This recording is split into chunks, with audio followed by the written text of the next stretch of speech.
সেজদায় যাওয়ার পর আমরা কোন ভাষায় দোয়া করব? আমরা কি আমাদের মাতৃভাষায় দোয়া করব নাকি আরবি ভাষায় দোয়া করব?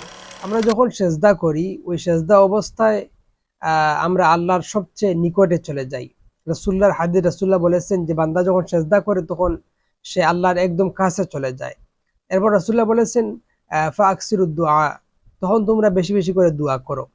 তো এটা আমরা অনেকেই জানি বা অনেকেই বিভিন্ন আলোচনা থেকে আমরা শুনে আসছি যে সেজদায় গিয়ে আমরা আল্লাহর দরবারে দোয়া করব।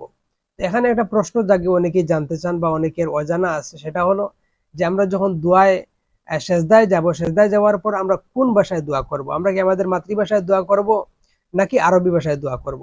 এ বিষয়ে আমরা হানাফি মাযহাবের আলোকে দেখার চেষ্টা করব যে আসলে আমরা দোয়ায় গিয়ে আমরা কি আমাদের মাতৃভাষায় বা এমন কোনো ভাষায় দোয়া করতে পারবো যেই দোয়াটি আমাদের জন্য সহজ হয়। তো যেটা হলো, আমার হাতে যেই কিতাব, এটা হচ্ছে আল ফিকহু আলাল মাযাহিবিল আরবা। সেখানে হানাফি মাযহাবের মত উল্লেখ করা হয়েছে। হানাফি মাযহাবের মত হলো যে নামাজের মধ্যে এমন দোয়া করা যেটা বিমা ইউশবিহু কালামান নাস, এমন দোয়া যেটা মানুষের কথার মতো হয়।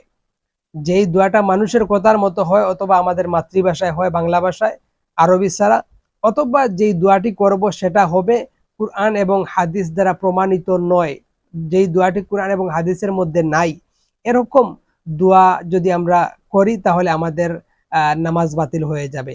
আর যদি আমরা এমন দোয়া করি যেই দোয়াটা কুরআন এবং হাদিসের মধ্যে আছে, রাসূলুল্লাহ শিখিয়েছেন বা আল্লাহ সুবহানাহু ওয়া তাআলা তিনি শিখিয়েছেন আমরা কিভাবে দোয়া করব, তার শিখানো বাক্য দিয়ে যদি আমরা দোয়া করি তাহলে আমাদের নামাজ বাতিল হবে না। এছাড়া আমরা মানুষের একজন আরেকজনকে যেভাবে কোনো কিছু চাই, অথবা মাতৃভাষায়, অথবা কুরআন হাদিসের মধ্যে নাই এরকম কোনো শব্দ বা বাক্য দিয়ে যদি আমরা আল্লাহর কাছে দোয়া করি তাহলে আমাদের নামাজ অবস্থায় দোয়া করি তাহলে আমাদের নামাজ ভঙ্গ হয়ে যাবে। এজন্য আমরা কি করব? আমরা কুরআন এবং হাদিসের মধ্যে যে দোয়াগুলো আছে ওই দোয়াগুলো দিয়ে আমরা দোয়া করতে পারবো।